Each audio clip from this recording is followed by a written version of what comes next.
When میں بیٹھے ہوئے سندل نے پلٹ کر دیکھا۔ دارم اپنی بائک سٹارٹ کر رہا تھا۔ سندل کے گالوں پر سرخی دوڑ گئی۔ جلدی سے چادر کو ٹیک کر کے وہ بیٹھ گئی۔ اپنی خفیہ محبت کو وہ کسی کے سامنے آشکار نہیں کر سکتی تھی۔ یہ تو اس کی خوش قسمتی تھی کہ اس وین میں اس کے گاؤں کی کوئی لڑکی نہیں ہوتی تھی، اور ویسے بھی گاؤں سے اس کے علاوہ شہر پڑھنے آتا کون تھا؟ صرف ایک وہی تھی جس پر وڈیری کی مہربانی تھی کہ اس کے بابا کو کہہ کر نواز شاہ نے اسے شہر کے کالج میں داخلہ دلوا دیا تھا۔ وہ صرف 15 برس کی تھی، بے حد حسین، بڑی بڑی غزالی آنکھوں میں ذہانت چمکا کرتی تھی، مگر نہ جانے کیوں گھر واپس جانے کے خیال سے اس کا دل ہمیشہ ہی بجھ جایا کرتا تھا۔ گاڑی نے اسے گاؤں جانے والی پگڈنڈی پر اتارا تو وہ بیگ اور چادر سنبھالتے ہوئے اتر گئی۔ حویلی توڑی ہی مسافت پر تھی۔ وہ تیز تیز قدم اٹھانے لگی۔ آج کچھ دیر ہو گئی تھی۔ حویلی کے دروازے پر کچھ غیر معمولی سی رونق نظر آ رہی تھی۔ وہ حیران ہوتی ہوئی اندر داخل ہوئی۔ سامنے ہی اس کی ماں سلطانہ کھڑی تھی۔ آ گئی سندل، کتنی دیر سے تیرا انتظار کر رہے ہیں ہم لوگ، جلدی اندر آؤ اور کپڑے تبدیل کرو۔ سلطانہ نے سندل کا بازو پکڑا تو وہ حیران ہوئی۔ اماں روزانہ تو آتے ساتھ کچن کے کاموں کی ایک لمبی لسٹ پر بتایا کرتی تھی، آج کپڑے تبدیل کرنے کا کیوں کہہ رہی تھی؟ لیکن سلطانہ کے پاس سندل کے سوالوں کا فی الحال کوئی جواب نہ تھا۔ اسے بازو سے دبوچے تقریباً گھسیٹتے ہوئے وہ اپنے کمرے میں لے گئی۔ شاندار حویلی کے قب میں بنا ایک چھوٹا سا کمرہ، جہاں سندل اور اس کے ماں باپ کا تھوڑا بہت سامان پڑا ہوا تھا۔ وڈیرے کی مہربانی سے وہ تینوں اسی حویلی کے کمرے میں پچھلے کئی سالوں سے رہ رہے تھے۔ یہ لے، جلدی سے ہاتھ منہ دھو اور یہ جوڑا پہن کر تیار ہو جا، ہمارے پاس زیادہ وقت نہیں ہے۔ سندل کی ماں نے کہا تو سندل کی آنکھیں بے یقینی سے پھیل گئی۔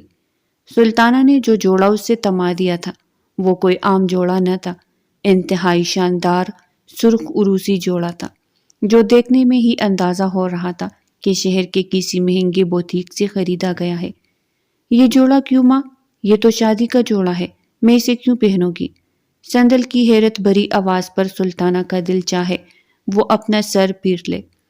تو پہنے گی کیونکہ آج تیرا نکاح ہے، اور وہ بھی نواز شاہ کے ساتھ۔ یہ جوڑا اسی نے منگوا کر دیا ہے، ورنہ ہماری اتنی اوقات کہاں کہ ہم ایسا مہنگا جوڑا خرید سکے۔ نہ جانے کتنے لاکھ قیمت ہے اس کی۔ اب جلدی کرو، نواز شاہ کا حکم ہے کہ مغرب کی اذانوں سے پہلے نکاح ہو جانا چاہیے۔ سلطانہ کی آواز تھی یا گویا کوئی بم جو سندل کی سماعتوں پر پھوٹا تھا۔ اس کی آنکھیں بے یقینی سے پھیل گئی تھی۔ یہ کیا تماشا ہے اماں؟ میں نواز شاہ سے نکاح کیوں کروں گی؟ ہم ان کی حویلی میں رہتے ہیں، اس کا مطلب یہ نہیں کہ ہماری اپنی کوئی زندگی نہیں ہے۔ سندل کی بات پر سلطانہ نے لپک کر اسے دونوں بازو سے دبوچ لیا تھا۔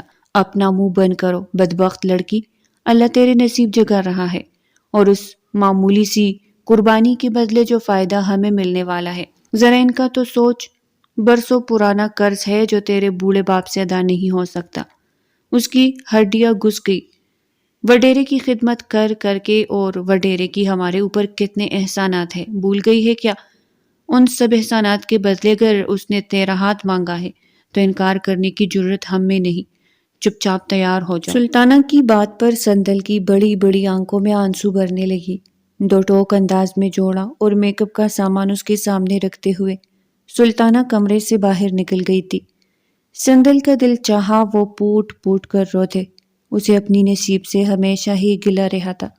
وڈیرے کی حویلی میں وہ ایک پالتو ٹیشو پیپر کی طرح پلتی رہتی تھی، لیکن اب اس کی ذات، اس کی زندگی کا پھر فیصلہ کیا جا رہا تھا۔ اس نے پلٹ کر عروسی جوڑے کی جانب دیکھا اور تبھی اسے ایک زوردار جھٹکا لگا۔ اسے دارم کا خیال آیا۔ شادی کی خواب تو اس نے صرف دارم کے ساتھ ہی دیکھے تھے، تو پھر وڈیرے کے ساتھ یہ نکاح وہ کیسے کر سکتی تھی؟ سندل کو گھبراہٹ ہونے لگی۔ اس نے جلدی سے اپنی چادر لپیٹی۔ میں یہاں سے بھاگ جاؤں گی۔ چہرے پر نقاب اڑے وہ اپنے کمرے سے باہر نکلی، لیکن اس سے پہلے ہی کہ وہ قدم باہر نکالتی، سامنے ہی حویلی کی دو ملازمائیں آتی بھی دکھائی دے رہی تھی۔ ان کا رخ سندل کی جانب ہی تھا۔ شاہ صاحب نے بیوٹیشین بھیجی ہے تاکہ آپ کو دلہن بنایا دیا جائے، مولوی بس آنے ہی والا ہے۔ ملازمہ کی بات پر سندل جہاں تھی وہی کھڑی رہ گئی تھی۔ اس کے گرد گھیرا تنگ ہو چکا تھا۔ ملازموں نے زبردستی جوڑا اس کے ہاتھ میں تما کر اسے واش روم کی جانب دھکیل دیا تھا۔ سندل کو اپنے سارے راستے بند نظر آ رہے تھے۔ نہ چاہتے ہوئے بھی وہ لباس تبدیل کر کے باہر آئی۔ بیوٹیشین اسے تیار کرنے لگی۔ سندل شدید مضطرب ہو رہی تھی۔ وہ وڈیرے نواز شاہ سے نکاح کرنے کا سوچ بھی نہیں سکتی تھی۔ یوں لگ رہا تھا جیسے کسی کو شدید غلط فہمی ہوئی ہے، مگر اس کے سارے خدشے اس وقت دم توڑ گئے جب ٹھیک 1 گھنٹے بعد دستک دے کر مولوی اندر داخل ہوا۔ کیا آپ کو نواز شاہ کے ساتھ بوزی 20 لاکھ روپے حق مہر سکہ رائج الوقت قبول ہے؟ مولوی پوچھ رہا تھا اور سندل گنگ کھڑی تھی۔ سامنے ہی اس کے بوڑھے ماں باپ کھڑے تھے۔ باپ کے جھکے ہوئے کندھے اور سلطانہ کے چہرے پر بیکری ہوئی جھریاں۔ گھونگھٹ کے پیچھے سندل نے اپنی آنکھیں سختی سے میچ لی۔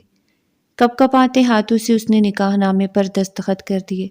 نکاح کے فوراً بعد کمرے میں مبارک مبارک کا شور گونج رہا تھا۔ ارے سلطانہ، تیرے تو باغ جا گئے، وڈیرے کی بیوی بن گئی تیری بیٹی، لیکن آخر یہ سب کچھ ہوا کیسے؟ میری تو سمجھ سے باہر ہے۔ یہ پرانی ملازمہ تھی جو سلطانہ کے کان میں سرگوشی کر رہی تھی۔ جواب نہ دیا جانے کیا دیا۔ سندل کا دماغ سائیں سائیں کر رہا تھا۔ اس کے ذہن میں نواز شاہ کا سراپا گھوم رہا تھا۔ سیاہ آنکھیں، چہرے پر چائے، ہمیشہ کی سنجیدگی، اور کندھوں پر اوڑی ہوئی شال۔ وہ اس سے عمر میں کم سے کم 12 سال بڑا تھا۔ لوگ ایک ایک کر کے کمرے سے نکلتے چلے گئے۔ وہ تنہائی کمرے میں بیٹھی رو رہی تھی۔ اس کی آنکھ سے ایک آنسو ٹپکا۔ دلہن اس طرح بننے کا تو اس نے کبھی سوچا ہی نہیں تھا۔ اسے نواز شاہ سے نفرت محسوس ہوئی، جس نے اس کے سارے خوابوں کو مسمار کر دیا تھا۔ دروازہ ہلکے سے کٹکے سے کھلا اور حویلی کے 2 ملازمائیں اندر داخل ہوئی۔ چلیے بی بی، آپ کو شاہ صاحب کے کمرے میں لے کر جانا ہے۔ ملازمہ کی آواز میں احترام تھا۔ کل تک جو اسے اے سندل کہہ کر بلایا کرتی تھی، آج بی بی جی کہہ رہی تھی، مگر اس تعظیم نے سندل کو خوش کرنے کی بجائے لرزا دیا تھا۔ نواز شاہ کے کمرے میں جانے کا خیال ہی اسے سن کر رہ رہا تھا، مگر ملازمہ آگے بڑھ کر اسے اٹھا چکی تھی۔ دونوں اطراف سے سہارا دے کر وہ اسے حویلی کے اندر لے آئی۔ نواز شاہ کا کمرہ کہاں تھا، یہ بات وہ اچھی طرح جانتی تھی۔ راہداریوں سے گزر کر سیڑھیاں چڑھاتے ہوئے ملازمہ اسے نواز شاہ کے کمرے میں لے آئی۔ کمرہ شاندار طریقے سے سجا ہوا تھا۔ پھولوں کی سجاوٹ کمرے کو معطر بنا رہی تھی۔ ایک نظر دیکھنے پر ہی سندل کو اندازہ ہو گیا کہ یہ نکاح اتنا بھی اچانک نہیں تھا جتنا وہ سمجھ رہی تھی۔ ملازمہ نے اسے بیڈ پر بٹھا دیا اور خود کمرے کا دروازہ بند کر کے باہر چلی گئی۔ دھڑکتے دل کو سنبھالتے سندل ساکت بیٹھی تھی جب اس کے چھوٹے سے پرس میں رکھا ہوا موبائل گنگنانے لگا۔ وہ بری طرح سے چونکی۔ یہ موبائل شاید سلطانہ نے اس کے پرس میں ڈال دیا تھا۔ لرزتے ہاتھوں سے سندل نے موبائل نکالا۔ سامنے دارم کا نمبر جگمگا رہا تھا۔ سندل کی آنکھوں سے آنسو بہنے لگے۔ وہ اسے کیا جواب دے گی؟ آج صبح ہی تو اس کی دارم سے ملاقات ہوئی تھی، جب اس نے اسے بتایا تھا کہ جلدی اس کی نوکری لگ جائے گی اور پھر وہ اس کے گھر رشتہ بھیج دے گا، لیکن یہاں تو دنیا ہی پلٹ گئی تھی۔ کپ کپاتے ہاتھوں سے اس نے موبائل سائلنٹ پر کر کے اسے واپس پرس کے اندر ڈال دیا۔ اس کا دل چاہا وہ پھوٹ پھوٹ کر رو دے، لیکن نواز کے کمرے میں سانس لیتے ہوئے بھی اسے گھٹن ہو رہی تھی۔ اس کی نگاہ میں خوف تھا۔ آخر اس نے یہ سب کچھ کیوں کیا تھا؟ اس نے تو کبھی سندل کو مخاطب تک نہ کیا تھا۔ اور پھر اچانک اس سے نکاح تک کر بیڈ کے کراؤن سے ٹیک لگا کر سندل نے پلکی موند لی۔ نہ جانے کب اس کی آنکھ لگ گئی، اسے خبر ہی نہ ہوئی۔ ہلکی سی آہٹ سے دروازہ کھول کر نواز شاہ اندر داخل ہوا تو اس کی نگاہ سندل پر پڑی۔ اس نے اپنا گھونگھٹ الٹ دیا تھا۔ بیڈ کے پشت سے ٹیک لگائے وہ بے خبر سو رہی تھی۔ وہ اس قدر حسین لگ رہی تھی کہ نواز شاہ کو اپنی نگاہ پلٹانا مشکل ہو گیا، لیکن اسی پل اس کی گود میں موجود بمشکل 6 ماہ کے سفیان نے سسکی لی تو وہ چونک سا گیا۔ سارے جذبات لمحہ بھر میں ہوا ہو گئے۔ اس نے جلدی سے سفیان کو کندھے سے لگایا۔ وہ رونے کی تیاری کر رہا تھا۔ بیڈ کے قریب جاتے ہی وہ زور سے کھنکارا۔ سندل جو پہلے ہی کچی سی نیند میں تھی ایک دم گھبرا کر جاگ گئی۔ اس کی آنکھیں سرخ ہو رہی تھی۔ اس نے نہ سمجھی والے انداز میں بیٹ کے ساتھ کھڑے نواز شاہ کو دیکھا جس کی گود میں ننھا سفیان قسمس آ رہا تھا۔ اسے بھوک لگی ہے اور شاید اس کا ڈائپر بھی گیلا ہو رہا ہے، اسے چینج کروا دو، سنجیدہ سے لہجے میں کہتے ہوئے نواز شاہ نے سفیان کو سندل کی گود میں ڈال دیا تھا۔ وہ حیران پریشان کبھی سفیان کو دیکھتی اور کبھی نواز کو۔ وہ ہمیشہ کی طرح ہی لگ رہا تھا۔ سفید رنگ کے کاٹن کے جوڑے میں اس کی شاندار پرسنالٹی بلا وجہ ہی کمرے میں سحر ڈال رہی تھی۔ سیاہ آنکھوں میں سنجیدگی تھی۔ وہ خاموشی سے بیٹ کے پائنتی کی جانب بیٹھ گیا۔ سندل کی آنکھوں میں حیرت کی جگہ غصے نے لے لی۔ مجھے کیا پتا اتنے چھوٹے بچے کے ساتھ کیا کرتے ہیں، اور اگر یہ رو رہے ہیں تو اسے ملازمہ کو دے، میں اسے فیڈ کیس کس طرح کرواؤں؟ سندل نے حیرت سے پوچھا تو نواز شاہ کے لبوں پر دھیمی سی مسکراہٹ بکھر گئی۔ اس کی جانب پلٹا۔ میرا بیٹا اتنا کم حیثیت نہیں ہے کہ وہ ملازمین کے ہاتھوں میں پھلے پڑے، اسی لیے تو آج تم سے نکاح کر لیا ہے، اب اسے ماں بن کر پالو گی۔ سفیان میں میری جان ہے، اس کی پرورش اور دیکھ بھال کے سلسلے میں ملازماؤں پر یقین نہیں کر سکتا۔ اب تمہاری ذمہ داری ہے کہ تم اس کا خیال رکھو گی اور اسے پراپر فیڈ کرواؤ گی۔ یہ بھوکا ہے، تم چینج بعد میں کروا دینا، پہلے اسے فیڈر دے۔ نواز کی بات سن کر سندل کا دل چاہا اس بچے کو زمین میں بوس دے، لیکن روتا ہوا سفیان مسلسل اس کا کامدار دوپٹہ کھینچ رہا تھا۔ اگر آپ کو لگتا ہے کہ میں اس کمرے میں اس بچے کا آیا بن کر رہوں گی تو یہ آپ کی بھول ہے۔ میں حویلی میں رہتی ضرور ہوں لیکن آپ کی زرخرید غلام نہیں۔ سندل کے لبوں سے تلخ الفاظ ادا ہوئے جنہوں نے نواز شاہ کی پیشانی پر بل ڈال دیے تھے۔ چہرے پر چھائی ہوئی مسکراہٹ پل میں غائب ہو گئی۔ وہ ایک جھٹکے سے اٹھ کھڑا ہوا۔ مجھے نہیں پتا کہ تمہیں تمہاری ماں نے کیا کہا ہے اور کیا نہیں، لیکن یاد رکھو اس نکاح کے پیچھے میرا صرف ایک ہی مقصد تھا، میرا سیفی کی دیکھ بھال، اور اگر تم احسان فراموش نہیں ہو تو تمہیں وہ سب کچھ یاد کرنا پڑے گا جو میں کہوں، ورنہ تمہیں اچھی طرح سے پتا ہے کہ تمہارے باپ نے میری کتنی بڑی رقم واپس کرنی ہے، اور تم لوگوں کے اوپر میرے جو احسانات ہیں وہ بھی تم بھولی تو نہیں ہوگی۔ اسی لیے چپ چاپ سیپی کے کپڑے بدلو اور اسے فیڈر پلاؤ۔ مجھے انکار سننے کی عادت نہیں ہے، سختی سے کہتا ہوا وہ اس پر ایک نگاہ ڈال کر کمرے سے باہر نکلتا چلا گیا تھا۔ سندل کی آنکھوں سے آنسو بہہ رہے تھے۔ چھوٹا سا بچہ مسلسل رو رہا تھا۔ سندل جنجلا گئی۔ اس کا دل چاہا بچے کو ایک زور کا تھپڑ لگائے، اور شاید وہ لگائی بھی، لیکن نہ جانے کیوں ہاتھ اٹھاتے ہی اس کے دل کو کچھ ہوا۔ اس ننھے سے بچے کا کیا قصور تھا؟ جو کچھ اس کے ساتھ ہوا تھا اس کا ذمہ دار سیفی تو نہ تھا۔ نہ چاہتے ہوئے بھی سندل نے اسے گود میں اٹھا لیا۔ گود کی گرمائش محسوس کرتے ہی بچہ چپ ہونے لگا۔ وہ واقعی بھوکا تھا اور اس کا ڈائپر بھی خراب ہو رہا تھا۔ سندل نے سائڈ ٹیبل پر نگاہ ڈالی۔ وہاں بچے کا تمام سامان شاید ملازمہ پہلے ہی رکھ گئی تھی۔ وہ خاموشی سے اپنے بھاری لباس کو سنبھالتے ہوئے اٹھی اور بچے کے لیے پیڈر بنانے لگی۔ اسے پیڈر پلا کر اور اس کا ڈائپر تبدیل کر کے جب اس نے سیفی کو دائیں جانب لٹایا تو وہ گہری پرسکون نیند سو چکا تھا۔ سندل کے لبوں پر بے اختیار مسکراہٹ بکھر گئی۔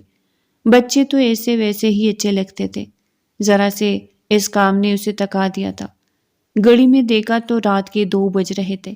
یوں ہی بیٹ کے پوسٹ سے ٹیک لگائے اس نے ایک دفعہ پھر اپنی آنکھیں بند کر لی۔ زندگی نے اچانک ایسا پلٹا کھایا تھا کہ وہ خود حیران تھی۔ اس کی پلکیں بوجھل ہونے لگی اور آنکھوں کے سامنے ماضی کی شب و روز گھومنے لگی۔ وہ احسانات جن کا تھوڑی دیر پہلے نواز شاہ اسے تانا دے کر گیا تھا اسے کسی گرم سلاخ کی طرح چبھنے لگے تھے۔ سندل کو یاد تھا جب وہ 9 برس کی تھی، تب ایک رات اس کا باپ عبداللہ گھبرائے ہوئے انداز میں گھر میں داخل ہوا۔ اس کے پسینے چھوٹ رہے تھے۔ سندل کی ماں سلطانہ نے لپک کر پانی کا گلاس اسے دیا۔ کیا بات ہے عبداللہ، تم اتنے گھبرائے ہوئے کیوں ہو؟ لیکن اس کے حلق سے تو پانی بھی نہ اترا تھا۔ بہت بڑی غلطی ہو گئی سلطانہ، دوسرے گاؤں والے فضل الدین کے ساتھ جہاں میرا کھیت ملتا ہے، اسے معمولی سی بحث پر ہماری لڑائی ہو گئی اور میں نے ہاتھ میں پکڑا ہوا کردال اس کے سر میں مارا۔ اس کا سر پھٹ گیا تو وہ موقع پر ہی مر گیا تھا۔ اس کے گھر والے اسے اٹھانے آ گئے ہوں گے۔ میں بڑی مشکل سے بھاگتا یہاں تک آیا ہوں۔ کچھ ہی دیر میں شاید پولیس مجھے پکڑنے آ جائے۔ مجھے کچھ سمجھ نہیں آ رہا کہ میں بھاگ کر کہاں جاؤں۔ عبداللہ پوٹ پوٹ کر رو رہا تھا۔ سلطانہ کے بھی ہوش اڑ گئے تھے۔ 9 سالہ سندل حیران نگاہوں سے ماں اور باپ کو دیکھ رہی تھی، جو رات کے اس پہر اس مصیبت پر پریشان ہو گئے تھے، اور پھر ان کے ذہن میں اپنے وڈیرے کا ہی خیال آیا تھا۔ دونوں رات کے اس پہر سندل کا ہاتھ تھامے وڈیرے کی حویلی جا پہنچے تھے۔ عبید اللہ ان دنوں شدید بیمار تھے۔ وہ تو سو رہے تھے لیکن ان کا بیٹا نواز شاہ اس وقت جاگ رہا تھا۔ عبداللہ کی بات پر وہ کچھ دیر سوچتا رہا، مگر جوانی کا جنون تھا کہ اس نے اپنے گاؤں کے عبداللہ کا ساتھ دینے کا فیصلہ کر لیا۔ اس نے عبداللہ کے گھرانے کو اپنی حویلی میں ٹھہرا لیا۔ دوسرے گاؤں کے لوگ اسے پکڑنے کے لیے آئے بھی، لیکن اپنے اثر و رسوخ کو استعمال کر کے نواز شاہ نے معاملے کو دبا لیا۔ عبید اللہ کو اعتراض ہوا تو اپنے بیٹے کے سامنے کچھ نہیں کہہ سکتا تھا۔ ویسے بھی مستقبل میں گدی اسی نے سنبھالنی تھی۔ چند برس بعد عبداللہ شاہ کا انتقال ہو گیا، لیکن عبداللہ نے نواز شاہ کی وفادار مزارِ کسی حیثیت حاصل کر رہی تھی۔ وہ دن بھر حویلی کے کام کاج کرتا۔ اس کی ایک چھوٹی سی زمین تھی جس کی آمدنی سے وہ اپنا اور بیوی کا گزارا کر لیتا تھا۔ حویلی کے پیچھے ہی ایک کمرہ انہیں رہائش کے لیے دے دیا گیا۔ کچھ عرصے بعد سیلاب آئے تو عبداللہ کے تیار فصل برباد ہو گئی۔ وہ روتا پیٹتا ایک دفعہ پھر نواز شاہ کے پاس حاضر ہو گیا، جو وڈیرے کی نشست سنبھال چکا تھا، اور ایک دفعہ پھر اس نے عبداللہ کی مدد کی اور اسے حویلی میں ہی مستقل ملازمت پر رکھ لیا۔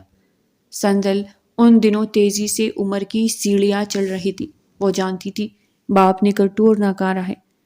وہ سارا دن حویلی کے کسی کونے قدرے میں پڑا رہتا، کام کرتا بھی تو احسان چڑھا کر، لیکن نہ جانے نواز شاہ اس پر اتنا مہربان کیوں تھا کہ اس نے اس کی 1000 غلطیوں کے باوجود بھی اسے کبھی حویلی سے نہیں نکالا تھا، بلکہ ہر دفعہ قرض مانگنے پر وہ بڑی رقم دے دیا کرتا تھا۔ سلطانہ حویلی کے کام کاج کرتی، سندل اپنی اسکول کی کتابیں تامے اکثر حویلی کے پچھلے لون میں بیٹھ کر پڑھا کرتی تھی۔ آتے جاتے نواز شاہ کی نگاہ اس پر پڑتی، لیکن اس نے کبھی سندل سے بات نہیں کی تھی۔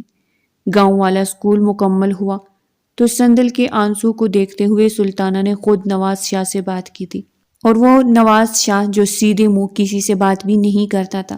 اس نے ایک دفعہ پھر شہر کے کالج میں سندل کے داخلے کے سارے انتظامات کر لیے، بلکہ اس نے وین والے کو یہاں تک کہہ دیا کہ ان کی گاؤں کی ایک لڑکی کو شہر لانے اور لے جانے کی ذمہ داری اٹھا لے۔ سندل تو خوش تھی، چاہے جس وجہ سے بھی صحیح، لیکن بہرحال نواز شاہ نے اس کی خواہش پوری کی تھی۔ وہ خوشی سے اپنی تعلیم مکمل کر رہی تھی۔ اس کے خواب بلند تھے۔ کالج میں ہی اس کی ملاقات دارم کے ساتھ ہوئی تھی، جس کی گہری نگاہیں سندل کو ہر وقت اپنی گرفت میں لیے رکھتی۔ نہ جانے کب وہ اس کی محبت میں گرفتار ہو گئی۔ دونوں تیزی سے ایک دوسرے کے نزدیک آئے تھے، اور اب سندل پڑھائی مکمل کرتے ہی اس کے ساتھ شادی کی خواہش مند تھی۔ رات کا آخری پہر تھا جب دھیرے سے دروازہ کھول کر وہ اندر داخل ہوا۔ نہ چاہتے ہوئے بھی اس کی نگاہ بیڈ تک گئی تھی۔ وہ بے خبر سو رہی تھی۔ سیفی بھی نیند کی گہرائی میں تھا۔ ایک سکون بری سانس نواز کے لبوں سے جدا ہوئی۔ تکے ہارے انداز میں چلتا وہ سامنے صوفے پر جا کر بیٹھ گیا۔ نائٹ بلب کی مدھم سی روشنی میں بھی سندل کے چہرے کے خود و خال واضح نظر آ رہے تھے۔ اس کے چہرے پر بھٹکنے لگی اس کی نگاہوں میں محبت تھی۔ وہ بے اختیار ہی اٹھا اور دھیرے دھیرے چلتا وہ بیڈ کے ساتھ آ کر کھڑا ہو گیا۔ اس کی سانسوں کی آوازیں کمرے میں گونج رہی تھی۔ کیا تمہیں کبھی میری آنکھوں میں وہ سب نظر نہیں آیا، سندل، جو میں ہمیشہ تمہارے لیے محسوس کیا کرتا تھا؟ میری تڑپ، میری محبت، بچپن سے لے کر آج تک ہر جگہ میں تمہیں تلاش کرتا رہتا ہوں۔ تم کیوں انجان بنی رہی؟ ایک گہری سانس لیتا وہ پلٹ کر دوبارہ اس کی نگاہوں کے آگے وہ سارے شب و روز گھوم رہے تھے جب پہلی دفعہ عبداللہ اس کے گھر آیا تھا۔ 9 برس کی سندل اس کے ساتھ تھی۔ اس کی نگاہوں میں اتنا خوف تھا اور جس طرح اس نے اپنے باپ کی انگلی تھام رکھی تھی، نواز کا دل موم ہو گیا تھا۔ شاید وہ عبداللہ کے لیے تو اتنا بڑا قدم نہ اٹھاتا، لیکن نہ جانے اس چھوٹی سی بچی میں ایسی کیا کشش تھی کہ نواز نہ چاہتے ہوئے بھی اس کے والدین کی مدد کرتا تھا، اور پھر وہ انہی کی حویلی میں رہنے لگی۔ آتے جاتے وہ کئی دفعہ اسے دیکھتا، کبھی وہ مگن انداز میں جو اپنے چھوٹے سے کمرے کو سجا سورا رہی تھی، کبھی اپنی کتابیں کھولے بیٹھی ہوتی۔ اسے پڑھنے کا بہت شوق تھا۔ نواز کی یہ معمولی پسند کب شدید محبت میں بدل گئی، اسے خود ہی پتہ نہ چلا۔ وہ 24 برس کا ہوا تو حویلی والوں کو اس کی شادی کی فکر ستانے لگی، مگر وہ کیسے بتاتا کہ اس کی محبت تو صرف مزارے کی وہ معمولی سی بیٹی ہے۔ اس کے جیسا حسن اس نے آج تک نہیں پایا تھا۔ نہ چاہتے ہوئے بھی اس نے ماں کے سامنے اپنی خواہش رکھ دی، اور پھر تو جیسے ایک طوفان ہی آ گیا۔ مزارے کی بیٹی سے شادی کرے گا، ہماری نسل کو داغ لگائے گا۔ نواز، اس لیے تم نے ان لوگوں کو یہاں رکھا ہوا ہے۔ وہ عبداللہ نکٹو، اس کا خرچ بھی تو ہم اٹھاتے ہیں۔ یہاں تک تو بات ٹھیک تھی، لیکن اس کی بیٹی کے ساتھ تو شادی نہیں کر سکتا، بھول جاؤ اس بات کو۔ میں اپنے خاندان پر اتنا بڑا داغ برداشت نہیں کر سکتی۔ ماں نے اسے سختی سے منع کر دیا تھا۔ نواز کو لگا شاید باپ سے بات کرے گا تو وہ مان جائیں گے، لیکن انہوں نے بیوی سے بھی زیادہ سخت رد عمل دیا۔ یہاں تک کہ انہوں نے نواز شاہ کو صاف صاف کہہ دیا کہ اگر وہ اپنی بات سے پیچھے نہ ہٹا تو وہ سندل اور اس کے گھر والوں کو جان سے مار ڈالیں گے۔ نواز کا سانس سینے میں ہی کہیں گم ہو گیا۔ وہ اسے نقصان پہنچانے کا تو سوچ ہی نہیں سکتا تھا۔ اپنے باپ کی طاقت سے بخوبی واقف تھا، اس لیے خاموشی سے اپنی خواہش سے دستبردار ہو گیا۔ باپ کی مرضی سے ہی ایک اعلیٰ خاندان کی لڑکی کو اس کی دلہن بنا دیا گیا۔ شادی کا لباس پہننے وہ بے بس نگاہوں سے سندل کو دیکھ رہا تھا، جو اس کی ماں کا دیا ہوا خوبصورت جوڑا پہنے حویلی میں گھومتی پھر رہی تھی۔ شاید نواز شاہ کا دل ہی تھا جس نے کبھی اپنی بیوی کو قبول نہ کیا، یا وہ بھی اس رشتے کو نبھا نہ پائی کہ شادی کے صرف 1 برس بعد ہی 1 ماہ کا سیفی نواز شاہ کے ہاتھ میں تھما کر اس کی بیوی حویلی سے چلی گئی۔ اس نے خود ہلا لی تھی۔ وہ لمحات نواز شاہ پر کسی قیامت کی طرح ٹوٹے تھے۔ باپ کا انتقال ہو چکا تھا، ماں چارپائی پر پڑی تھی، حویلی کا تمام انتظام اب اس کے ہاتھ میں تھا۔ وقت کے ساتھ اس کی شخصیت مزید نکھر آئی تھی، لیکن بس ایک چیز نہ بدلی تھی، صرف اس کا دل جو آج بھی سندل کی طرف ہمکتا تھا۔ لیکن اس نے تو کبھی پلٹ کر دوسری نگاہ بھی نواز شاہ پر نہ ڈالی تھی۔ بچے کی تعلیم اور تربیت کا خیال آیا تو نواز شاہ نے فیصلہ کر لیا تھا، اب وہ اپنے دل کی سنے گا۔ اس نے عبداللہ کو بلا کر سندل کے رشتے کی بات کی، اور عبداللہ تو یوں لگا جیسے اس کی لاٹری نکل آئی ہو۔ اس سے بھلا کیا اعتراض ہو سکتا تھا، مگر نواز شاہ نے بار بار اس سے کہا کہ وہ سندل سے پوچھے بغیر کوئی فیصلہ نہ کرے۔ جواباً عبداللہ نے اسے صاف کہہ دیا کہ اس کی بیٹی کو کوئی اعتراض نہیں، بلکہ وہ تو شادی پر بہت خوش ہے۔ ہزاروں سپنے آنکھوں میں سجا کر جس وقت نواز شاہ کمرے میں داخل ہوا، سندل کے پہلے جملے سے ہی اسے اندازہ ہو گیا تھا کہ اسے شادی پر سخت اعتراض تھا۔ نواز شاہ نے سختی سے آنکھیں بیچ لی۔ محبت کو پا کر بھی وہ اسے کئی قدم کے فاصلے پر کھڑا تھا۔ قریبی مسجد سے فجر کی اذانیں شروع ہوئی تو وہ گہرا سانس لیتا ہوا اٹھ کھڑا ہوا۔ زندگی آنے والے لمحات میں کیا رخ دکھائے گی اسے خود پتہ نہیں تھا، لیکن یہ بات تو طے تھی کہ اب وہ اپنے بیٹے کی جانب سے کبھی غفلت نہیں برتنے والا تھا۔ صبح جس وقت سندل کی آنکھ کھلی، کھڑکی سے روشنی اندر آ رہی تھی۔ سفیان ایک دفعہ پھر دودھ کے لیے رو رہا تھا۔ گہرا سانس لیتے ہوئے سندل نے اس کا پیڈر تیار کیا تھا اور اسے گود میں اٹھا کر پیڈر پلانے لگی۔ اپنا بھاری لباس اس نے ابھی تک چینج نہیں کیا تھا۔ سفیان دودھ پی کر پھر سے گہرا نیند سو گیا۔ واش روم میں جاری وہ فریش ہو کر باہر آئی تو ٹٹک سی گئی۔ نواز شاہ سوئے ہوئے سفیان کے ساتھ پیار کر رہا تھا۔ اس کے چہرے پر نرم سا تاثر بکھرا ہوا تھا۔ سندل کا حلق تک کڑوا ہو گیا۔ ان امیر لوگوں کا تو صرف اپنا آپ دکھائی دیتا ہے۔ اپنے بچے کی آیا بنانے کے لیے بھی اسے کنواری لڑکی چاہیے تھی۔ حویلی میں ملازمین کی کیا کمی تھی جو اس وڈیرے نے میری زندگی برباد کر دی۔ وہ اس پر نگاہ جمائے غصے سے سوچ رہی تھی۔ جب نواز نے اسے پلٹ کر دیکھا نیچے تمہارے والدین آئے ہیں، وہ لوگ تم سے ملنا چاہتے ہیں، ان سے مل لو، اور اگر انہیں کسی چیز کی ضرورت ہو تو الماری میں پیسے رکھے ہیں، جتنے چاہو انہیں دے سکتی ہو، عام سے لہجے میں کہتا ہوا وہ سیدھا بیٹھ گیا۔ سندل کے اندر ایک سخت غصے کی لہر دوڑ گئی۔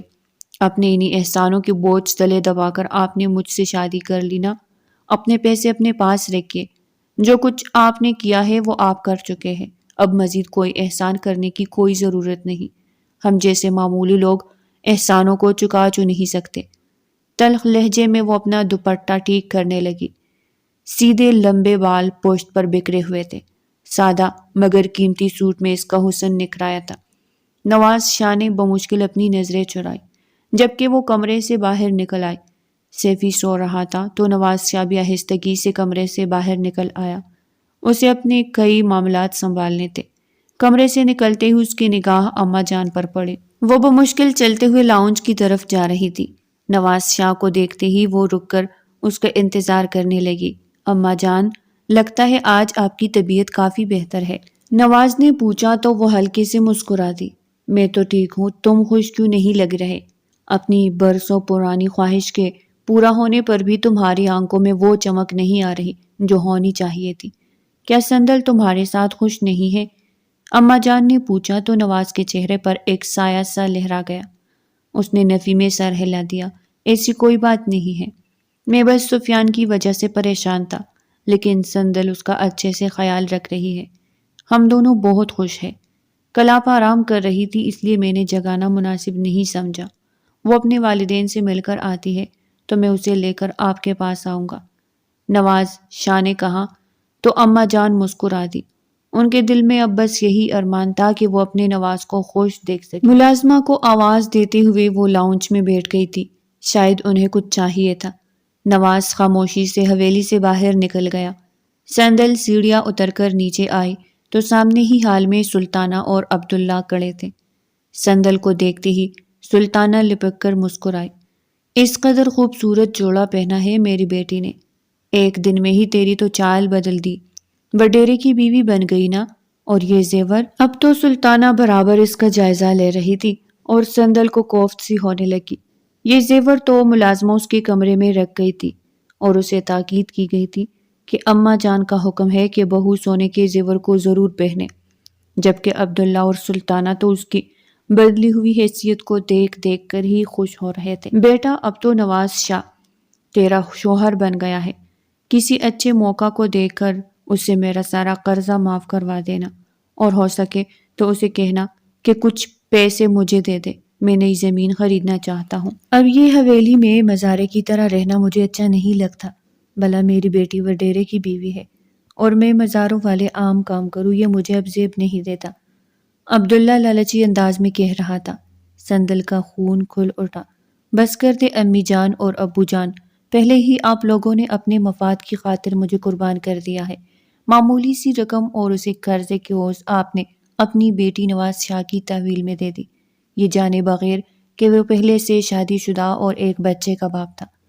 میری اور اس کی عمر میں فرق ہے، میں اسے پسند نہیں کرتی، لیکن آپ لوگوں نے مجھ سے پوچھنا بھی گوارا نہیں کیا۔ اب میں اس کی غلام بن کر بقیہ زندگی گزاروں گی، کیونکہ اس نے ہم پر بہت سارے احسانات کیے ہیں، اب مزید مجھ سے کوئی امید مت رکھیے گا۔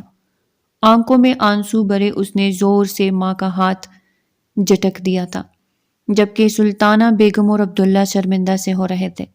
سندل مزید ایک لمحہ کھڑی نہیں رہ سکتی تھی، اس لیے پیر پٹکتی ہوئی واپس اپنے کمرے میں چلی آئی تھی۔ اسے رہ رہ کر دارم کا خیال آ رہا تھا۔ کمرے میں بے تابی سے ٹہلتے ہوئے وہ بس یہی سوچ رہی تھی کہ کسی طرح سے وہ ایک دفعہ دارم سے مل لے، جو بات اس نے اسے بتانی تھی۔ اگر وہ فون پر بتاتی تو نامعلوم اس کا رسپانس کیسا ہوتا۔ اس کا ملنا ضروری تھا، مجھے نواز شاہ سے بات کرنی ہی ہوگی، وہ میرا کالج جانا تو بند نہیں کروا سکتے، سندل نے پریشانی سے سوچا۔ ملازمہ سیفی کو اس کے کمرے میں دے گئی تھی، اسے اس چھوٹے سے بچے سے کوئی پریشانی نہیں تھی، اس کا کام ہی کتنا تھا، وہ بس پیڈر پیتا یا اس کے کپڑے تبدیل کرنے ہوتے تھے۔ سندل کو دیکھ کر ویسے ہی وہ کلکلانے لگ جاتا تھا۔ وہ بے تابی سے نواز کا انتظار کر رہی تھی، رات گئی وہ کمرے میں داخل ہوا تو چونک گیا. اسے لگا تھا سندل سو چکی ہوگی، لیکن وہ اس کا انتظار کر رہی تھی. صوفے پر بیٹھے بھی اس کی نگاہیں خلا میں کہیں جمی ہوئی تھی. نواز نے بے اختیار ایک ستائش بری نگاہ اس پر ڈالی. لمبے بال جن کے آخر میں گرلز بنتے تھے خوبصورتی سے بکھرے ہوئے تھے. ہلکے سبز رنگ کا خوبصورت جوڑا جیسے بنا ہی اس کے لیے تھا. آہٹ کی آواز پر وہ چونک کر پلٹی اور نواز کو دیکھتے ساتھ ہی اٹھ کھڑی ہوئی. میں آپ کا انتظار کر رہی تھی. یہ جملہ نواز کے لیے بالکل ناقابل یقین تھا. وہ تھوڑا حیران سا ہوا. یقین تو نہیں آ رہا کہ میں اتنا خوش قسمت ہو گیا ہوں کہ میری بیوی میرا انتظار کرتی رہی اور رات کے 12 بجے کے باوجود سوئی نہیں. وہ جیسے ایک ہی لمحے میں پگھل گیا تھا. دھیرے دھیرے چلتا وہ اس کے سامنے آ کر کھڑا ہوا. نظروں سے جذبات جھلکنے لگے. اس کی سانسوں کی آواز سندل کو صاف سنائی دے رہی تھی. کمرے کی فضا بوجھل سی ہونے لگی تو اس نے بے اختیار نگاہیں چرائی. مجھے آپ سے کچھ بات کرنی تھی. میں سیفی کا خیال رکھ لوں گی. مجھے اس بچے سے کوئی پریشانی نہیں ہے، لیکن اس کے بدلے میں آپ مجھے کالج جانے سے منع نہیں کریں گے. میرا پڑھائی کا سب سے بڑا خواب ہے جو میں پورا کرنا چاہتی ہوں. اس کی آواز میں التجا ہی اتر آئی تھی. نواز شاہ چند لمحے سے دیکھتا رہا. تمہیں یہ سب کہنے کی کیا ضرورت ہے؟ پہلے تم کالج وین میں جایا کرتی تھی، لیکن اب حویلی کی گاڑی تمہیں خود ڈراپ کر دیا کرے گی. ہفتے کے جتنے دن بھی تم نے جانا ہوا مجھے بتا دینا، میں ڈرائیور کو اطلاع دے دوں گا. اس نے اتنی آسانی سے سندل کا مسئلہ حل کر دیا تھا کہ اسے یقین ہی نہیں آیا، لیکن اس کی نگاہوں سے جھلکتے جذبے اس کی برداشت سے باہر ہو رہے تھے. بے اختیاری نگاہ چراتے ہوئے وہ پلٹ گئی تھی. نواز شاہ دھیرے سے مسکرا دیا. اسے سندل کا اعتبار جیتنے میں وقت لگ سکتا تھا. اگلی صبح ہی وہ کالج جانے کے لیے تیار ہو گئی. شاہ کی حکم پر شاندار گاڑی اس کے لیے حاضر تھی. گھر سے نکلنے سے پہلے ہی اس نے دارم کو میسج کر دیا تھا کہ آج وہ کالج جائے گی. وہ اسے ضرور آ کر ملے. کالج میں 3 ہی کلاسیں تھی.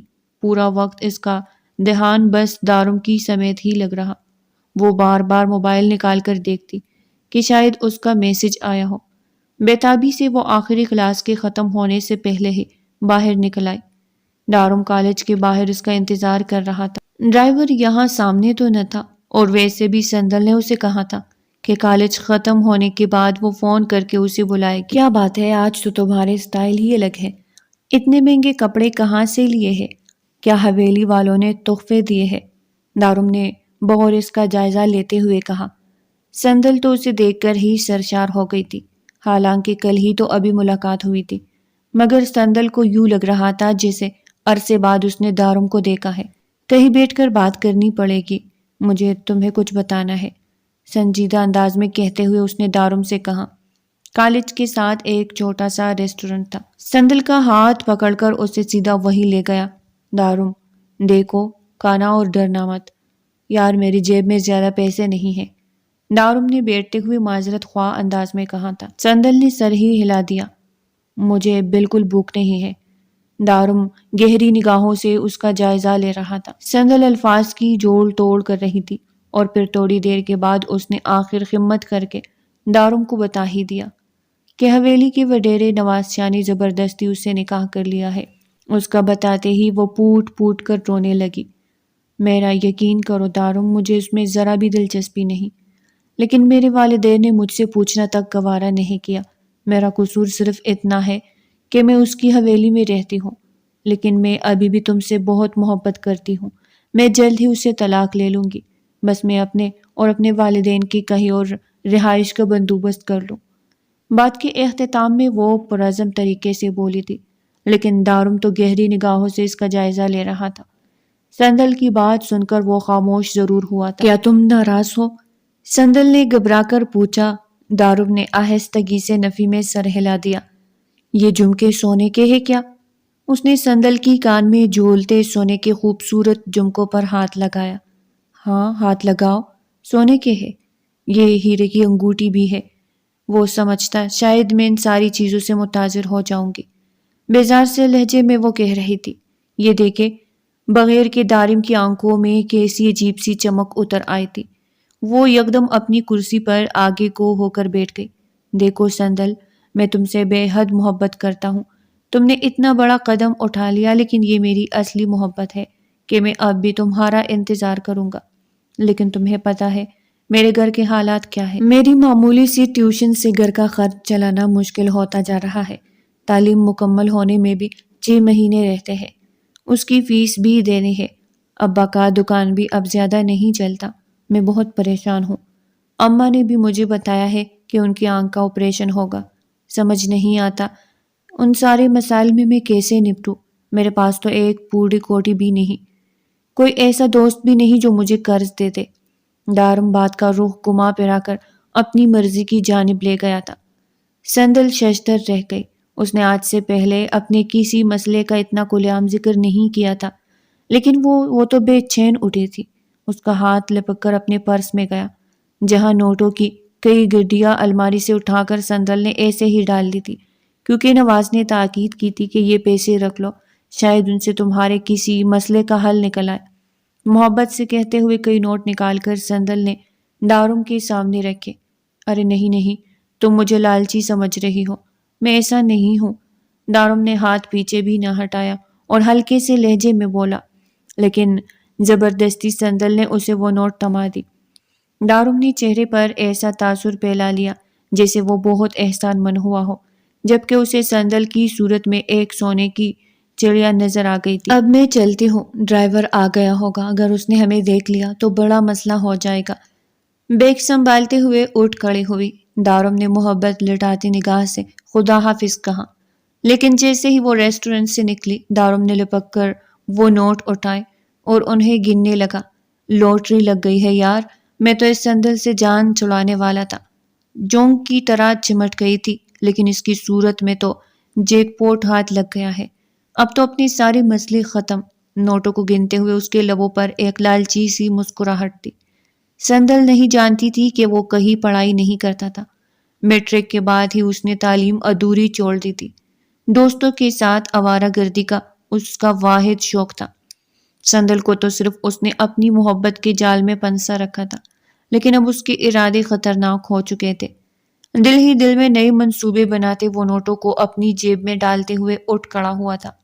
اب اسے سندل پر پہلے سے زیادہ توجہ دینی تھی.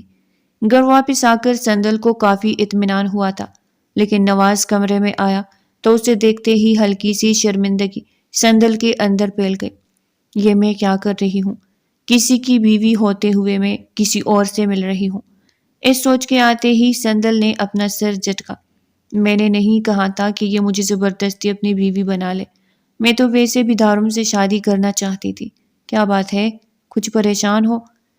کالج میں کوئی مسئلہ تو نہیں ہوا؟ نواز نے موبائل ٹیبل پر رکھتے ہوئے پوچھا تو وہ نفی میں ہی سر ہلا کے رہ گئی. چائے پیو گی؟ وہ نارمل سے لہجے میں پوچھ رہا تھا. سندل کو غصہ آیا.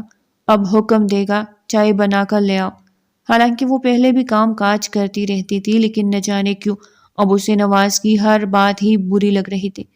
وہ اٹھ کھڑی ہوئی. بنا کر لے آتی ہوں. اتنا کہہ کر وہ کمرے سے نکلنے لگی تھی جب نواز نے ہاتھ بڑھا کر اس کا ہاتھ تھما. میں نے چائے پینے کا پوچھا ہے، بنانے کے لیے تو نہیں کہا. اس نے کہا تو سندل حیرانگی سے اسے دیکھنے لگی جو مسکرا رہا تھا. اس کا ہاتھ تھام کر وہ اسے کمرے سے باہر لے آئی. ملازمین اپنے روزمرہ کے کاموں میں مشغول تھے. وہ اسے لیے سیدھا کچن میں چلا آیا. اندر کام کرنے والے ملازمین نے جو ان دونوں کو ساتھ آتے دیکھا تو خاموشی سے کچن سے نکل گئی. میں بہت اچھے چائے بناتا ہوں. میرے سارے فرینڈز تو یہی کہتے ہیں، ہم لوگ باہر جب بھی کہیں اکٹھے ہو تو چائے میں ہی بناتا ہوں. وہ عامسی انداز میں اسے بتاتے ہوئے چائے میں پتی ڈال رہا تھا، جبکہ سندل اس کا یہ روپ دیکھ کر تو حیران رہ گئی تھی. دوستانہ انداز میں باتیں کرتے ہوئے سیفی کے مطابق بات ہوئی تو سندل کی بھی جھجک آہستہ آہستہ دور ہوئی. وہ مسکرا کر اسے بتانے لگی، سیفی بہت پیارا بچہ ہے، لیکن تھوڑا سا لیزی ہے. مجھے لگتا ہے کہ اسے ڈاکٹر کے پاس ایک دفعہ چیک کروا لینا چاہیے. کیا پتا اس کے اندر بلڈ کم ہو، ورنہ 6 مہینے کا بچہ اچھا خاصا ایکٹیو ہوتا ہے. اس نے تو عام سے انداز میں کہا تھا، لیکن نواز خوشگوار حیرت میں گر کر اسے دیکھنے لگا. اس نے بالکل کسی ماں جیسی فکر کا اظہار کیا تھا. نواز کو اچھا لگا. یہ لو تمہاری چائے. چائے کا کپ اس کے ہاتھ میں دے کر وہ واپس شیلف سے ٹیک لگا کر کھڑا ہو گیا۔ سندل جانا چاہتی تھی لیکن نہ جانے کیوں وہ جا نہ سکی۔ وہی کچن میں ہی کھڑے وہ اس کے چھوٹے چھوٹے سوالوں کا جواب دیتی رہی۔ کسی چیز کی ضرورت ہو تو مجھے بلا جھجک بتا دینا۔ اگر تم مجھے اپنا شوہر تسلیم نہیں کر رہی تو ایک دوست مان لو۔ چائے کا کپ شیلف پر رکھتے ہوئے وہ محبت بھرے لہجے میں کہہ رہا تھا۔ سندل سناٹے میں رہ گئی۔ اچانک اس کے ہاتھ میں موبائل کی اسکرین پر میسج جگمگا گیا۔ کل کالج ضرور آنا، مجھے تم سے کام ہے۔ دارم کا میسج تھا۔ ایک گہری سانس لیتے ہوئے سندل واپس اپنے کمرے میں آ گئی۔ نہ جانے دارم کو کیا پریشانی تھی، اس بات نے خود سندل کو بھی پریشان کر دیا تھا۔ سیفی کو گود میں اٹھائے وہ مسلسل اسی کے متعلق سوچتی رہی۔ اگلی صبح اس کی کلاس نہیں تھی لیکن اس کے باوجود وہ تیار ہو کر کالج چلی آئی۔ دارم نے کالج کے بعد اس سے ملنے کا وعدہ کیا تھا۔ اسی ریسٹورنٹ میں وہ اپنی ٹیبل پر موجود تھا۔ جب کلاس آف کر کے سندل سیدھا اس کے پاس چلی آئی۔ کیا بات ہے، تم کچھ پریشان لگ رہے ہو؟ سندل نے محبت سے پوچھا جبکہ وہ گہری نگاہوں سے اس کا جائزہ لے رہا تھا۔ سیاہ رنگ کا سادہ مگر قیمتی لباس بتا رہا تھا کہ سندل کی حیثیت بدل چکی ہے۔ مجھے تمہیں یہ سب کچھ کہنا اچھا تو نہیں لگ رہا لیکن میں کیا کروں، میں بہت پریشان ہوں۔ دراصل تمہیں پتہ تو ہے کہ میں کرائے کے مکان میں رہتا تھا۔ اب مالک مکان نے پچھلے کئی مہینوں کا کرایہ نہ ادا کرنے کی وجہ سے ہمیں وہاں سے نکالنے کی دھمکی دی دی ہے۔ مجھے تو یہ سمجھ نہیں آتا کہ میں ابھی تک اپنا گھر ہی نہیں بنا پایا تو تمہیں کہاں لے کر جاؤں گا۔ اب تو تمہارے سارے سٹینڈرز بھی اتنے بلند ہو گئے ہیں، پتہ نہیں تمہیں کہاں رکھوں گا۔ ہاتھوں کو مسلتے وہ بلا کی اداکاری کر رہا تھا جبکہ سندل اسے پریشان دیکھ کر خود پریشان ہو گئی تھی۔ اچانک کیسے مالک مکان نے تم لوگوں کو نکالنے کا کہہ دیا؟ تم لوگ کئی عرصے سے وہاں پر رہ رہے ہو اور پہلے تو تم نے کبھی نہیں بتایا کہ تمہیں اتنا زیادہ معاشی مسائل ہیں۔ سندل نے کہا تو دارم پیکی سی ہنس دیا۔ پہلے کبھی مجھے احساس ہی نہیں ہوا، اب جب تمہارے اتنا اونچا سٹینڈرز دیکھتا ہوں تو مجھے اندازہ ہوتا ہے کہ میرے پاس تو تمہیں دینے کے لیے کچھ نہیں ہے۔ سب سے بڑی فکر تو میرے سر پر اس گھر کی ہے۔ نہ جانے اس وقت میرے بوڑھے والدین کو لے کر کہاں جاؤں گا، وہ مسلسل ہاتھ مسلتے ہوئے کہہ رہا تھا۔ سندل پریشان ہو بیٹی لیکن کوئی راستہ تو ہوگا، کوئی نہ کوئی طریقہ تو نکل ہی آئے گا۔ کتنی رقم چاہیے تمہارے مالک مکان کو؟ دارم کے لبوں پر مسکراہٹ بکھر گئی۔ یہی تو وہ سننا چاہتا تھا۔ وہ کرسی پر آگے کو ہو کر بیٹھ گیا۔ مالک مکان یہ گھر کسی کو فروخت کرنا چاہتا ہے۔ اگر تو میرے پاس اتنی رقم ہو تو میں سارے پیسے دے کر یہ گھر خرید لوں۔ گھر بڑا اور اچھا ہے، تمہارے شایان شان تو نہیں لیکن تم میرے ساتھ گزارا کر لو گی نا؟ دارم نے محبت بھرے لہجے میں کہا تو سندل کے گالوں پر سرخی سی دوڑ گئی۔ میں تمہارے ساتھ کہیں بھی گزارا کر لوں گی، تم فی الحال صرف اپنی پریشانی کا حل سوچو۔ اگر تمہیں پیسوں کی ضرورت ہے تو فکر مت کرو، مجھے صرف اپنی مطلوبہ رقم بتاؤ، میں پیسے ارینج کر دوں گی۔ اس نے کہا۔ دارم بھرپور انداز میں مسکرا دیا۔ یہی تو وہ چاہتا تھا، کم سے کم 50 لاکھ روپے چاہیے۔ اس نے جانچتی ہوئی نگاہوں سے سندل کو دیکھا جس کے چہرے پر پریشانی سی پھیل گئی۔ اتنی بڑی رقم کیش میں تو میرے پاس اتنی بڑی رقم نہیں ہے۔ ہاں، میرے پاس کچھ جیولری ہے جو مجھے نواز شاہ کی جانب سے ملی ہے، وہ بہت ساری ہے، ان سب کو بیچ کر تم اپنی رقم پوری کر سکتے ہو، سندل نے کہا تو دارم نے اپنے چہرے پر ممنونیت بھرا تاثر پھیلا دیا۔ تھینک یو سندل، تم کتنی اچھی ہو۔ تم فکر مت کرو، میں جلد ہی تمہیں اس وڈیرے کے چنگل سے آزاد کروا لوں گا۔ نوکری لگتے ہی میں تمہارے والدین سے تمہارا ہاتھ مانگ لوں گا اور پھر تم بھی سب کو کہہ دینا کہ تم اس کے ساتھ نہیں رہنا چاہتی، اس طرح ہم دونوں ایک ہو جائیں گے۔ دارم نے کہا تو سندل مسکرا دی۔ ہاں، بس یہی تو ایک امید تھی اس کے اندر، لیکن نہ جانے کیوں اسے کسی بات کی خلش ستا رہی تھی۔ اس نے دارم کو رقم کے لیے انکار کیا تھا، حالانکہ اسے اچھے سے پتا تھا نواز شاہ کی الماری میں کئی لاکھ روپے یوں ہی رکھے ہوئے تھے۔ اگر اسے ایک دفعہ بھی کہتی تو بنا سوال کے اسے ساری رقم دے سکتا تھا۔ دارم سے جلد ہی بات چیت ختم کر کے وہ اٹھ کھڑی ہوئی۔ واپس حویلی میں آ کر بھی وہ پریشان ہی رہی، اور پھر رات گئے اس نے فیصلہ کر ہی لیا۔ کافی سارا کیش، جھمکے، انگوٹھیاں اور سونے کی کئی اور جیولری وہ سب ایک جگہ اکٹھی کر کے اس نے رکھ لی تھی۔ وہ دارم کو پریشانی میں نہیں دیکھ سکتی تھی۔ اس نے فیصلہ کر لیا تھا کہ کل صبح یہ سب کچھ لے جا کر وہ اس کے حوالے کر دے گی۔ کالج بیگ میں ساری چیزیں رکھ کر پلٹی ہی تھی کہ دروازہ کھول کر وہ اندر داخل ہوا۔ سندل کا دل اچل کر حلق میں آ گیا۔ شرمندگی کا ایک شدید احساس اس کے اندر پیدا ہوا۔ یہ سب کچھ میں کیوں کر رہی ہوں؟ ایسا لگ رہا ہے جیسے میں کسی کی چوری کر رہی ہوں۔ یہ سب چیزیں تو نواز کی ہے، اگر میں اسے اپنا شوہر تسلیم نہیں کرتی تو اس کی چیزوں پر میرا اختیار کیا؟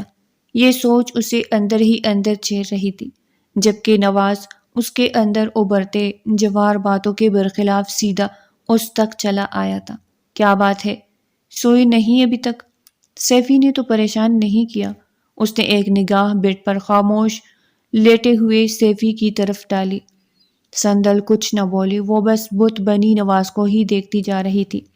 وہ ٹٹک سا گیا، پھر اس کے لبوں پر ایک مسکراہٹ دوڑ گئی۔ اتنے غور سے دیکھ رہی ہو؟ کیا بہت اچھا لگ رہا ہوں۔ آج وہ دھیرے دھیرے چلتا اس کے قریب آ کر کھڑا ہو گیا تھا۔ گہری نگاہوں میں پھر سے جذبے جھلکنے لگے۔ وہ جب بھی اس کے سامنے آتا تھا، برسوں پرانی محبت شدت سے آ کر سامنے آ جاتی تھی۔ وہ چاہ کر بھی سندل کو نظر انداز نہیں کر سکتا تھا۔ اس نے ہاتھ بڑھا کر دھیرے سے سندل کا ہاتھ پکڑا۔ اس کے ہاتھوں کی گرمائش نے سندل کو چونکا دیا۔ بخار ہے کیا آپ کو؟ اس نے پوچھا تو نواز دھیرے سے ہنس دیا۔ یار، قسم سے آج لگا ہے کہ تم میری بیوی ہو۔ صبح سے شدید بخار میں مبتلا ہو، پھر کسی نے نہیں پوچھا تھا، صرف تم واحد ہو جس نے میرا احساس کیا ہے۔ چلو شکر ہے۔ اگر تم اسی طرح محبت سے پوچھتی رہی تو میرا تو دل چاہتا ہے مجھے روز بخار ہو جائے، شرارت سے کہتا وہ اس کی جانب جھکا۔ سندل ہڑبڑا کر پیچھے ہٹ گئی تھی۔ اس کے اس گریز کو دیکھتے نواز بھی سنجیدہ ہو گیا تھا۔ سیفی کے رونے کی آواز آ رہی تھی۔ وہ مڑ کر بیڈ تک چلی گئی۔ نواز چند لمحے تک اسے دیکھتا رہا، جو اب محبت سے سیفی کو گود میں لیے بیٹھی تھی، اس کا پیڈر تیار کر رہی تھی۔ نہ جانے کب ہمارے فاصلے ختم ہوں گے۔ گہری سانس لیتا ہوا وہ واش روم میں جا گھسا تھا۔ واپس نکلا تو وہ سیفی کو سلانے کی تیاری کر رہی تھی۔ وہ اپنی سائٹ پر لیٹ کر کافی دیر اس کے پارے ہونے کا انتظار کرتا رہا، اور اسی دوران اس کی آنکھ لگ گئی۔ صبح وہ کمرے میں ہی سو رہا تھا جب سندل اٹھ گئی۔ اس کے کالج جانے کا وقت ہو رہا تھا۔ روز تو اس کے جاگنے سے پہلے ہی وہ جاگ چکا ہوتا تھا۔ آج شاید خراب طبیعت کی وجہ سے وہ ابھی تک گھر میں ہی تھا۔ سندل کو اسے یوں چھوڑ کر جاتے ہوئے عجیب سا لگا، لیکن دارم کے بار بار میسج آ رہے تھے۔ اسے آج رقم ہر صورت میں چاہیے تھی۔ نہ چاہتے ہوئے بھی وہ بیگ لے کر سیڑھیاں اتر کر نیچے چلی آئی۔ تمہیں دیکھ کر مجھے افسوس ہوتا ہے کہ کاش میں اپنے نواز کی بات پہلے مان لیتی اور زبردستی اس کی کہیں اور شادی نہ کروا دیتی۔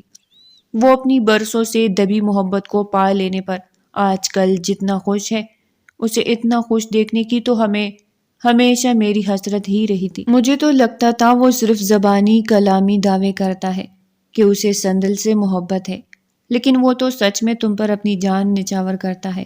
اللہ تعالیٰ تم دونوں کو ہمیشہ ساتھ میں خوش رکھے۔ اماں جان شاید ان کے کمرے کی طرف جا رہی تھی۔ اسے تیار ہو کر نیچے اترتے دیکھ کر بے اختیار محبت سے کہنے لگی، جبکہ سندل تو گنگ سی ہو گئی تھی۔ نواز اسے سالوں سے محبت کرتا تھا۔ یہ انکشاف تو اس کے لیے جان لیوا تھا۔ وہ مٹی کا بت بنی کڑی تھی جب اچانک امی نے اسے پوچھا، تم کالج جا رہی ہو کیا؟ سندل کو شرمندگی سی ہونے لگی۔ جی، وہ آج کالج میں ضروری ٹیسٹ ہے، اسی لیے جا رہی ہوں، اس نے کہا تو امی جان سر ہلانے لگی۔ وہ اندر کمرے میں چلی گئی تھی، جبکہ سندل تیزی سے باہر نکل آئے۔ پتہ نہیں کیوں آج ذہن دو حصوں میں بٹا ہوا تھا۔ امی کی باتوں نے اس کے ذہن میں ایک طوفان سا اٹھا دیا تھا، لیکن سر جھٹکتے ہوئے وہ گاڑی سے باہر جھانکنے لگی۔ کالج کے بعد وہ اسی ریسٹورنٹ میں بیٹی دارم کا انتظار کر رہی تھی جب وہ سامنے سے چلا آیا۔ آج تو غضب کی لگ رہی ہو، یہ رنگ تو تم پر بہت اچھا لگتا ہے، اس نے کرسی کھینچ کر اس کے قریب بیٹھتے ہوئے کہا، جبکہ سندل بلا ارادہ طور پر ہی تھوڑی سی دور ہوئی۔ دیکھو دارم، میں بڑی مشکل سے یہ ساری چیزیں لے کر آئی ہوں، لیکن مجھے روز روز کرنا یہ سب اچھا نہیں لگتا۔ یہ سب نواز کی ملکیت ہے۔ تم جلد اپنے آپ کو اسٹیبلش کرو تاکہ میں اس سے طلاق لے کر تم سے شادی کر لوں، وہ عجلت برے لہجے میں کہہ رہی تھی، جبکہ شاپر میں سے اس کی جیولری اور رقم نکال کر دیکھتے ہوئے دارم کی آنکھیں حیرت سے پھیلے جا رہی تھی۔ ہاں ہاں کر لیتا ہوں، جاب کا بھی کچھ، اس میں جلدی کیا ہے؟ نوکری کون سا کوئی درختوں پر لگی ہے جہاں سے توڑ کر میں اپنے قبضے میں کر لوں گا؟ وقت لگتا ہے۔ تو محبت تو کرتی ہو نا مجھ سے، پھر جلدی کس بات کی ہے؟ اطمینان سے یہ چیزیں اپنے قبضے میں کرتے ہوئے وہ اس کی جانب جھکا تھا۔ سندل گڑبڑا سی گئی۔ مجھے چلنا چاہیے، نواز کی طبیعت خراب تھی، وہ انتظار کر رہے ہوں گے۔ وہ گھبرا کر اٹھنے لگی، لیکن دارم نے لپک کر اس کا ہاتھ تام کر اسے واپس بٹھا دیا تھا۔ بڑی فکر ہو رہی ہے اس وڈیرے کی، کل تک تو اس کا نام بھی سننا گوارا نہیں تھا۔ کیا کوئی محبت بھرا لمحہ گزارا تو نہیں اس نے تمہارے ساتھ، جو تمہاری آنکھوں میں آج اس کے لیے تڑپ نظر آ رہی ہے؟ مضبوطی سے اس کا ہاتھ تامے وہ عجیب سے لہجے میں پوچھ رہا تھا۔ سندل کو بہت برا لگا، اس کے لہجے سے زیادہ اس کے ہاتھ کی حدود سندل کو گرا گزر رہی تھی۔ یہی ہاتھ تو کل نواز نے تاما تھا، لیکن اس وقت تو سندل کو برا نہ لگا تھا۔ شاید اس کے اندر یہی بات تھی کہ نواز اس کا شوہر تھا اور دارم کا فی الحال اس کے وجود پر کوئی حق نہیں تھا۔ اس نے اپنا ہاتھ چھڑانا چاہا، مگر دارم نے دوسرا ہاتھ آگے بڑھا کر اس کے دونوں ہاتھ تھام کر اسے ایک جھٹکے سے اپنے قریب کیا تھا۔ دوپہر کا وقت ہونے کی وجہ سے ریسٹورنٹ تقریباً خالی تھا۔ سندل نے گھبرا کر آس پاس کہیں نظر دوڑائی۔ اب تم سے دوری برداشت نہیں ہوتی مجھ سے، چلو نا یہی کسی ہوٹل میں چلتے ہیں، کچھ دیر تمہارے ساتھ وقت گزار کر پھر میں چلا جاؤں گا اپنی مصیبتوں سے لڑنے، اور تم بھی حویلی چلی جانا، اس وڈیرے کو کہاں پتہ چلے گا۔ کچھ عجیب بہکی انداز میں بات کرتے وہ اس کی جانب جھک رہا تھا۔ تمہیں شرم آنی چاہیے اس طرح کی حرکت کرتے ہوئے۔ اس نے سختی سے اپنا ہاتھ چھڑانا چاہا اور اسی لمحے دارم کے کندھے پر کسی مضبوط ہاتھ کا دباؤ پڑا تھا۔ میری بیوی کو ہاتھ لگانے سے پہلے تو تمہیں 100 دفعہ سوچنا چاہیے تھا۔ پتریلی آواز پر جہاں دارم کا خون خشک ہوا تھا وہی بے اختیار سندل نے بھی پلٹ کر دیکھا۔ بخار کی شدت سے سرخ پڑتے چہرے کے ساتھ وہ ان کے عین پیچھے کھڑا تھا، اور جن نگاہوں سے وہ دارم کو دیکھ رہا تھا اس کے اوزان خطا ہو گئے۔ اس نے ایک نگاہ میں ہی اسے پہچان لیا تھا۔ اس کے ٹاٹ باٹ سے ہی اندازہ ہو رہا تھا کہ وہی سندل کا شوہر ہے۔ یہ خود مجھے بلاتی ہے، میں تو اس کی جانب دیکھنا بھی گوارا نہیں کرتا۔ میری تو بچپن سے منگنی اپنی چچا زاد کے ساتھ ہوئی ہے، پچھلے 1.5 سال سے یہ کسی چونک کی طرح میرے ساتھ چمٹی ہوئی ہے، اور اب تک یہ تمہارے روپے پیسے بھی چرا چرا کر مجھے لا کر دیتی ہے۔ یہ دیکھو، یہ زیورات، پیسہ، یہ سب کچھ یہ خود لے کر آئی ہے، صرف اس لیے تاکہ میں اسے بھگا کر یہاں سے لے جاؤں۔ تمہاری بیوی خود ہی اتنی بد کردار ہے، ایسی لڑکیوں کو تو میں دیکھنا بھی پسند نہیں کرتا۔ گڑبڑا کر کہتے ہوئے وہ یکدم اپنی جگہ سے اٹھ کھڑا ہوا تھا۔ سندل نے پٹی پٹی نگاہوں سے اس کی جانب دیکھا، لیکن دارم جو کچھ سوچ رہا تھا ویسا ہرگز نہیں تھا۔ اگلے ہی پل ایک زوردار تھپڑ اس کے چہرے پر پڑا تھا۔ میری بیوی کے بارے میں اس طرح بات کرنے کی تمہاری جرت کیسے ہوئی؟ اس نے آگے بڑھ کر دارم کا نرخرا دبوچ لیا تھا۔ سندل بری طرح سے گھبرا کر اٹھ کھڑی ہوئی تھی۔ آنسو تھے کہ بہتے ہی چلے جا رہے تھے۔ کچھ دارم کی اصلیت سامنے آنے کا غم تھا، اور کچھ شدید شرمندگی کہ نواز اس کے مطابق کیا سوچے گا۔ نواز کے ساتھ آئے ہوئے اس کے آدمی دارم کو دبوچ چکے تھے۔ نواز آنکھوں سے شعلے نکال رہے تھے۔ اس کی نگاہ میز پر پڑے ہوئے سیاہ چاپر پر پڑی، جس میں سے جیولری اور پیسے جھانک رہے تھے۔ ایک استہزائیہ مسکراہٹ اس کے لبوں پر بھی گر گئی۔ جن چیزوں کو تم نے اپنا ہاتھ لگا لیا ہے ابھی اپنے پاس ہی رکھو، مجھے ان کی کوئی ضرورت نہیں۔ شاپر دارم کی جانب دھکیل دے۔ اس نے سندل کا ہاتھ پکڑا۔ اس کی نگاہ میں اتنی ٹھنڈک تھی کہ سندل اندر تک لرز گئی۔ اگلے ہی پل وہ اسے تھامے اس نے اپنی گاڑی کی جانب بڑھ چکا تھا۔ تقریباً دھکیلنے والے انداز میں فرنٹ سیٹ پر اسے بٹھاتے اس نے ڈرائیونگ سیٹ سنبھال لی تھی۔ سندل بری طرح سے رو رہی تھی۔ اسے یقین تھا نواز اب اسے نہیں چھوڑے گا۔ وہ مزاج کا جتنا اچھا تھا غصے کا اتنا ہی تیز تھا۔ اب رونا بند بھی کرو یار، رونا تو مجھے چاہیے، اتنی اچھے شوہر کے ہوتے ہوئے بھی تم اس گونجو کے ساتھ وہاں بیٹھی تھی، اس نے عام سے انداز میں کہا تو سندل نے جان کر چہرے پر سے ہاتھ ہٹایا۔ اس کے انداز میں کوئی سختی، کوئی طنز کچھ نہ تھا۔